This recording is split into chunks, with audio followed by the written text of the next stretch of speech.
নমস্কাৰ সকলোকে স্বাগত জনাইছোঁ অসম জব ইউটিউব চেনেলটোলৈ।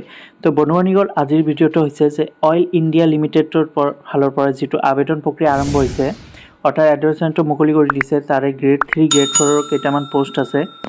ইয়াতে টোটাল 421টা পোষ্ট আছে। ইয়াতে এপ্লাই অনলাইনৰ যোগেদি আপোনালোকে কৰিব লাগিব এপ্লাইটো। আৰু ইয়াতে গ্ৰেড 3 পোষ্ট আছে, যিটো ইয়াতে 89টা পোষ্ট আছে টোটাল। আৰু ইয়াতে এডুকেশ্যন কোৱালিফিকেশ্যন বিচাৰিছে যে 10 পাছ হ'লেও আপোনালোকে আবেদন কৰিব পাৰিব। লগতে ট্ৰেড চাৰ্টিফিকেট, মেকানিক, ডিজেল ট্ৰেডৰ গভৰ্ণমেণ্টৰ ৰিকগনাইজ ইনষ্টিটিউটৰ চাৰ্টিফিকেট থাকিব লাগিব। 2 নম্বৰ পোষ্টটো ইয়াতে দিছে বন্ধুবান্ধৱীসকল, FTR 22023, এইটো এটা নাম্বাৰ হয়। আৰু এই পোষ্টকেইটাৰ নাম হৈছে গ্ৰেড 3। তো ইয়াতে টোটাল 188টা পোষ্ট আছে। তো ইয়াতেও 10 পাছ হ'লেও আপোনালোকে আবেদন কৰিব পাৰিব। ট্ৰেড লগতে গভৰ্ণমেণ্টৰ ৰিকগনাইজ ইনষ্টিটিউট চাৰ্টিফিকেট থকা লাগিব, যিটো আপোনালোকে যদি কোৰ্চ কৰিছে সিহঁতে আবেদন কৰিব পাৰিব। 10 পাছৰ লগতে এই চাৰ্টিফিকেটটো লাগিব।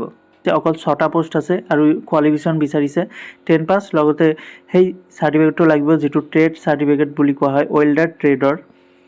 4 নম্বৰ পোষ্টটো ছেম, মেকানিক ট্ৰেড চাৰ্টিফিকেট লাগিব, লগতে মেট্ৰিক পাছ হ'লেও আবেদন কৰিব লাগিব। অকল 24টা ইয়াতে পোষ্ট আছে। 5 নম্বৰটো 32টামান পোষ্ট আছে। ইয়াতো বিচাৰিছে যে 10 পাছ হ'লেও হ'ব, আৰু লগতে ট্ৰেড চাৰ্টিফিকেট, ইলেক্ট্ৰিচিটিয়ান চাৰ্টিফিকেটটো লাগিব। যদি আপোনালোকৰ এই চাৰ্টিফিকেটটো আছে তেতিয়াহ'লে আবেদন কৰিব পাৰিব। কোৱালিফিকেশ্যন ইয়াতে কমেই বিচাৰিছে, 10 পাছ হ'লে আবেদন কৰিব পাৰিব সকলোৱে। ইয়াতে 6 নম্বৰ পোষ্টটো আছে বন্ধুবান্ধৱীসকল, trade certificate, electronic mechanical trade certificate বিচাৰিছে। ইয়াতে কোৱালিফিকেশ্যন 10 পাছ হ'লেও হ'ব। আৰু 7 নম্বৰটো ইয়াতে বিচাৰিছে যে মটৰ ভেহিকেলৰ চাৰ্টিফিকেট হ'লেও হ'ব, যিটো মেকানিকেল চাৰ্টিফিকেট। আৰু 8 নম্বৰটো ইয়াতে বিচাৰিছে যে ছাৰ্ভে ট্ৰেড গভৰ্ণমেণ্টৰ ৰিকগনাইজ ইনষ্টিটিউট পৰা, যিটো আপোনালোকে যদি কোৰ্চ কৰিছে তো তাৰে এপ্লাই কৰিব পাৰিব, অকল 10 পাছ হ'লেও পাব। তো এই 8টামান পোষ্ট যিটো ভেকেঞ্চি আছে, 10 পাছৰ লগতে সেই চাৰ্টিফিকেটটো লাগিব।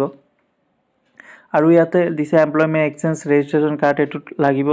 আৰু বয়সটো দিছে ইয়াতে 21ৰ পৰা 30 জানুৱাৰীৰ ভিতৰত। আৰু ইয়াতে মেক্সিমাম এজ লিমিট ইয়াতে দিছে, জেনেৰেলৰ কাৰণে 30, SCৰ কাৰণে 35, STৰ কাৰণে 35 আৰু OBCৰ কাৰণে 33। এজ ৰিলেক্সন ইয়াতে দি দিছে যে SCৰ কাৰণে 5 ইয়াৰ্ছ, OBCৰ কাৰণে 3 ইয়াৰ্ছ, আৰু ইয়াতে জেনেৰেলৰ কাৰণে কোনো এজ ৰিলেক্সন পাব নোৱাৰিব। এই পোষ্টকেইটাৰ লগতে ইয়াতে জেনেৰেল, SC, ST, OBC বয়সটো ইয়াতে দি দিছে, আপোনালোকে চাই ল'ব। এইটো কাষ্ট চাৰ্টিফিকেট থাকিলে কেনেদৰে আপোনাৰ এজ ৰিলেক্সন পাব ইয়াতে দি দিছে।